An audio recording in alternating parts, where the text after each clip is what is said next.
Everything I'm going to say about eagles is in writing in our Wyoming Birds of Prey certification program. All this information has been submitted to the Department of Interior in Washington. Every little bit of it in detail. Here's how we do it. This is why we do it. This is where we do it. Our eagle season, 1st November till the end of February. You know, you get to the end of February and, you know, they're kicking into breeding and nesting mode. So then you just stay away from them. You're not out in the field doing research. We've got notebooks from 2000 of, you know, when I heard from them spirits. Write down everything you see when you're in the field. The weather, the wind, where you're seeing eagles sitting at, whether they're in the air, whether they're sitting on rocks, cliffs, trees, how many, you know, and track this. And at that time, we were beginning to run across birds that hit on the highway. You know, the state was not cleaning up roadkill worth a damn. Eagles eat right next to the highways.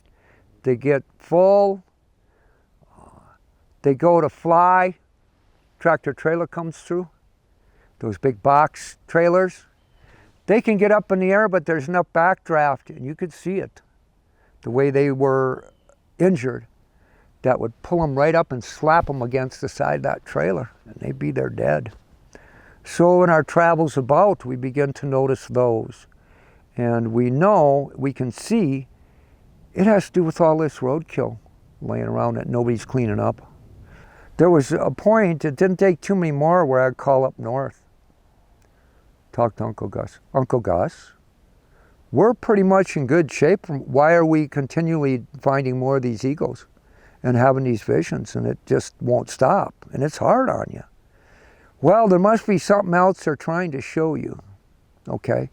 Well, in fact, it was. Those eagles and everything was trying to show us how severely they were being slaughtered in this state. And people knew, the authorities knew what was going on.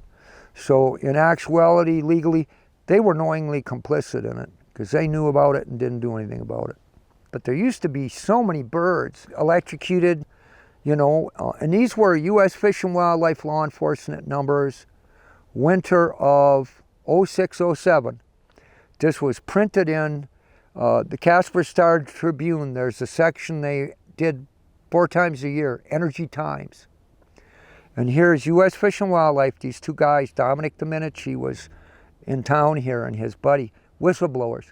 They had all the numbers on all eagles that were getting killed in Wyoming. His numbers, 300 to 500 eagles a year killed in Wyoming.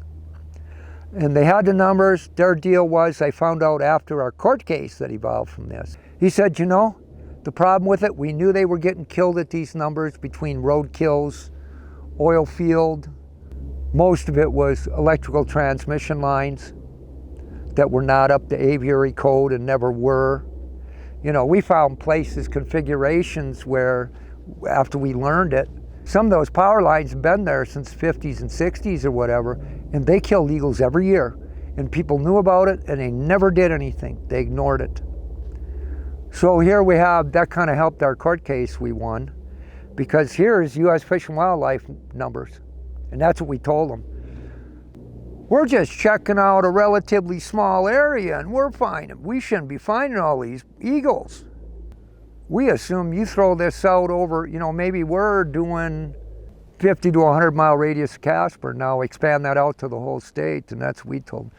You're killing hundreds of eagles every year. Well, here it was. Their numbers, 300 to 500. But they told me, you know, the problem was they couldn't get the Justice Department to prosecute. Junction poles used to be, they've retrofitted them, you know, it was part of what went on in our federal court case. And they're not the great big power lines. They're the old ones, you know, where they junction. You know, that electricity just jumps from wire to wire. You used to be able to get on those as a kid and listen to electricity crackle. Well, we learned those golden eagles would roost there at night. They'd be dead in the morning. Not a mark on them. It would override their nervous system, all that electricity. So we learned that. Oh, it's so heartbreaking. See these. And we found one place. Oh, sit there and cry. a mated pair of mature eagles, breeding age eagles. Both of them laying there dead. We had a reputation, that economics meeting around the Chokshari Sierra Madre we spoke at, that big wind farm was going in. I'm there and I'm talking to the committee, stuff we've learned from all our research and notes, because we're out in the field lots. And I'm telling them, you know, what we've seen go on with these wind farms north of us out here, north of Glenrock, Duke Energy. They were one of the first wind farms in the nation to be took into court for killing eagles. And they got put on probation.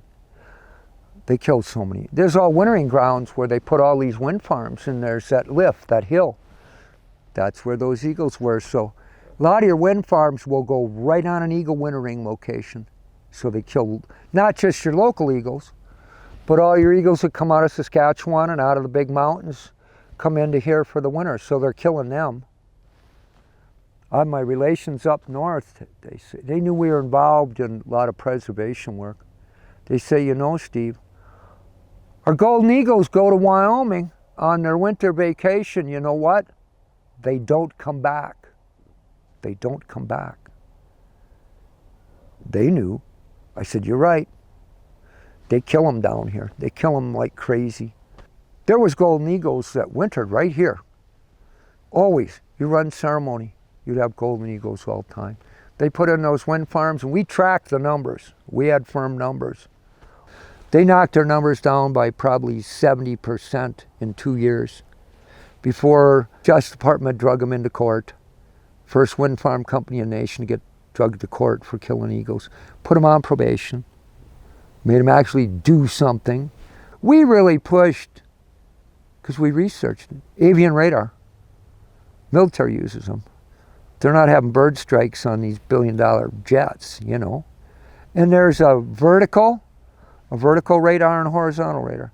Well, we heard, well, it doesn't work. Well, you see, the testing that they were doing with them was just one of the two. Maybe they're using just horizontal or just vertical, you know. But you have to use two together to get an accurate reading. But they brought in towers with spotters in them. Humans with binoculars, and they could shut off parts of their array. That helped. I just saw something the other day on TV where rather than having human spotters, they have these cameras that monitor 360 that now automatically shut these arrays down. Another thing Greg brought to my attention a couple years ago that I see one of them out here is going to start using, Europe, where they can't kill all the crap like we do here. These wind farms, there's 3 blades on them. They change one of those blades to black. Their research shows birds of prey numbers and that all went down by like 70 or 80% from doing that. So there is things they can do. It's a matter of getting them to do it. We didn't have so much to lose, so we were very vocal and pushed really hard. But things have gotten done. It was good all that what the power company got done, and it dropped eagle kills that was started in '09, because by 2014 these wind farms went in. If you'd have been killing the same amount of eagles both those ways, and I push for them to golden eagles in Wyoming be put on a threatened list, they would be on a threatened or endangered list by now. If you'd have compounded those 2 ways of killing. They got to where they started cleaning the highways up from roadkill, and they've stuck with that. You don't see near as many birds killed along the highway. They clean it up. Oh, we gave people such a ration of crap, you know.